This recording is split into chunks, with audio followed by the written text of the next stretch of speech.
Instead of responding with anger, Elena had smiled at Carmen and said, "My children are a blessing, Carmen. Each does what they can, and I'm grateful for them." Then, with gentle sincerity, she added, "I hope you're doing well, my friend. Have a good evening." Carmen, taken aback by Elena's calm, merely nodded and walked away. In that moment, Elena felt a deep peace, as if by choosing forgiveness over resentment, she had lifted a weight from her heart.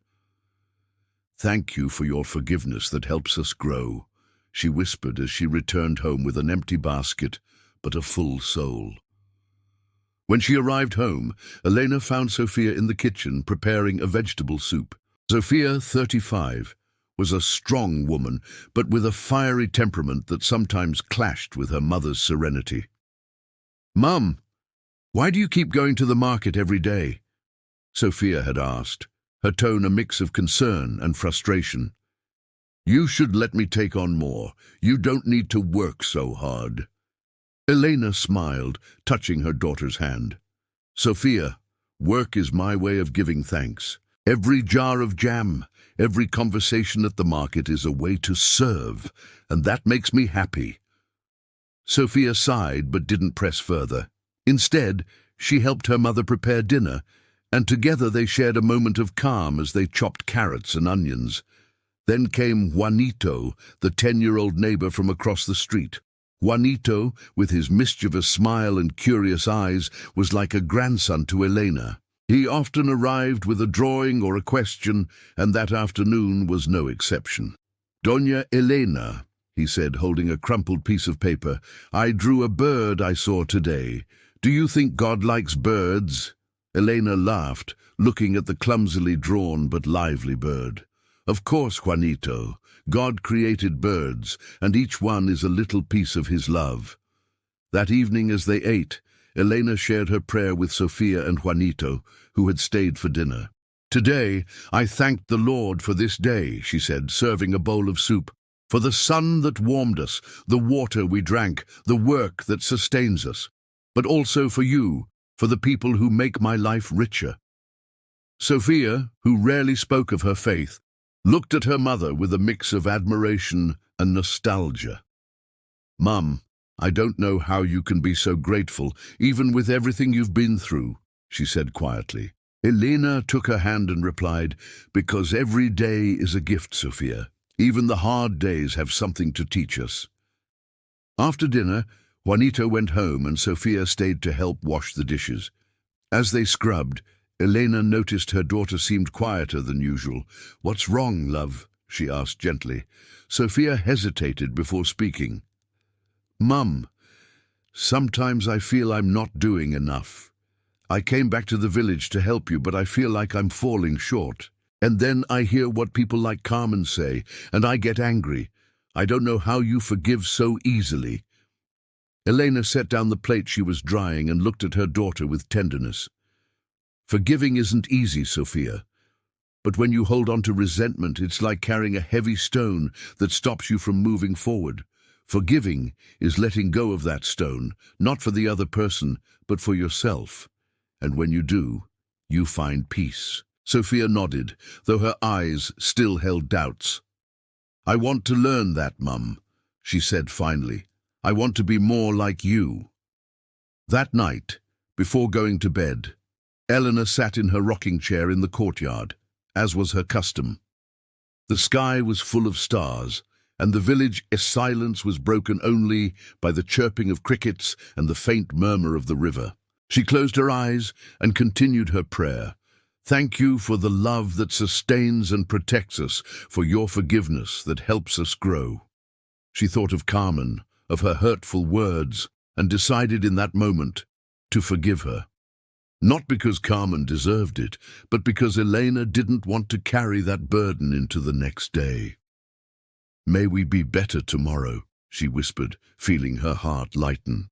As she prepared for bed, Elena thought of her other children. Anna, in the city, working tirelessly to save lives. Marcos, studying diligently, dreaming of a better future. And Sophia who, despite her inner struggles, had chosen to be by her side. "Bless my children, Lord," She prayed silently. Bless their rest, their bodies, their dreams, and bless our tomorrow. The days that followed brought new challenges.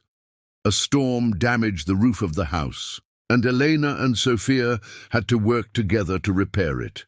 At the market, sales were slower than hoped, and the gossip from Carmen and other neighbors continued to circulate. But Elena refused to be discouraged.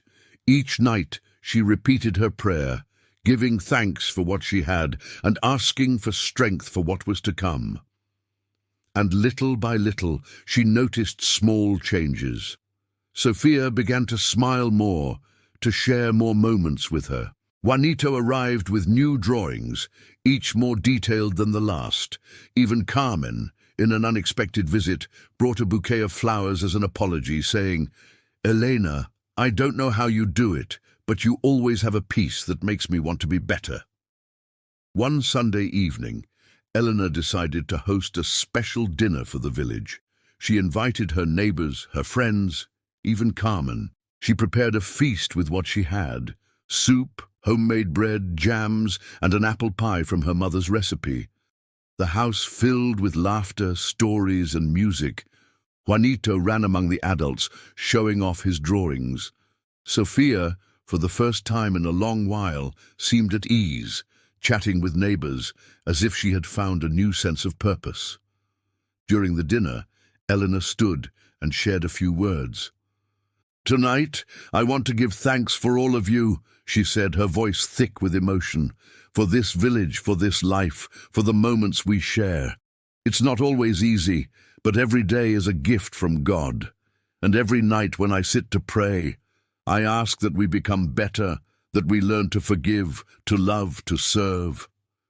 The guests listened in silence, some, like Carmen, lowering their eyes, moved. That night, as the village slept, Elena returned to her rocking chair. The sky was clearer than ever, and a shooting star streaked across the heavens. She closed her eyes and finished her prayer. "Bless our rest, Lord. Bless our bodies, our families, and our friends. Bless from now our tomorrow. Thank you. Good night, Lord." And with those words, she felt the day close with a peace that could only come from above. This translation maintains the emotional depth, spiritual resonance, and narrative flow of the original Spanish story, adapted to natural British English. The prayer is translated directly, preserving its structure and sentiment, and the story expands on its themes in an engaging, immersive way. If you'd like any adjustments, a different tone, or further refinements, please let me know. Light prayer. Lord, thank you for this day. Thank you for the small and great gifts that your kindness has placed in our path at every moment of this journey. Thank you for the light, the food, the water, the work, this roof over our heads. Thank you for the beauty of your creatures, for the miracle of life, for the innocence of children, for a friendly gesture, for love. Thank you for the surprise of your presence in every being. Thank you for your love that sustains and protects us, for your forgiveness that helps us grow. Thank you for the joy of having been useful, of having served humanity, those around us. May we be better tomorrow. Before we sleep, we wish to forgive and bless those who have hurt us today. Bless, Lord, our rest, our bodies, our family, and our friends. Bless from now our tomorrow. Thank you. Good night, Lord. A dusk of gratitude. The sun was slowly sinking behind the hills, leaving an orange glow that faded into the sky over the small village of Santa Luz. The cobbled streets, still warm from the day's heat, buzzed with the murmur of neighbors returning home, the aroma of dinners being prepared, and the chirping of crickets heralding the arrival of night. In a modest house on the edge of the village, with a red-tiled roof and a small courtyard where bougainvillea bloomed, Elena sat in a wooden rocking chair, gazing at the horizon.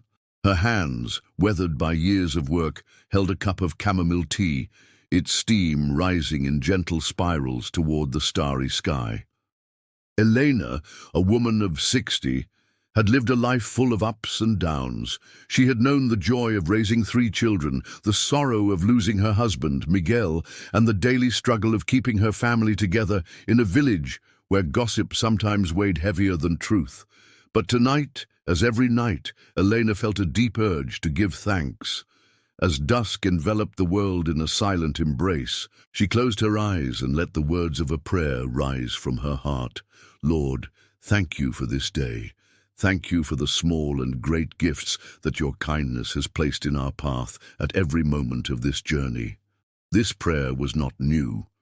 She had learned it from her mother, who in the dusks of her childhood would take her to the courtyard to count the day's blessings. However small, the bread on the table, a neighbor's laughter, a bird's song. Never stop giving thanks, Elena, her mother would say, for in gratitude we find God.